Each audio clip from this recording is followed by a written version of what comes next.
kayo ni Cristina Gomez? Kami po, kamusta na po yung mama ko? At na-stroke po ba siya?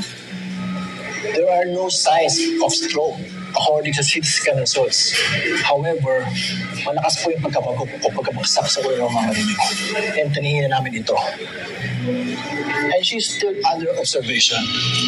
We will be doing a series of tests so that we can ensure na okay yung mama niyo.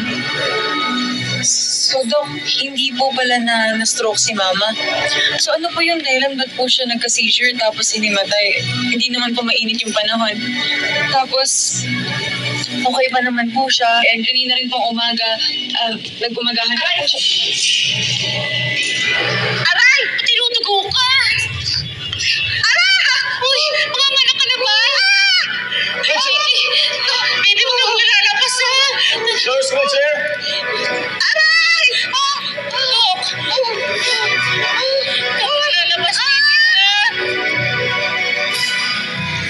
Nasaan ka na ba, Anton?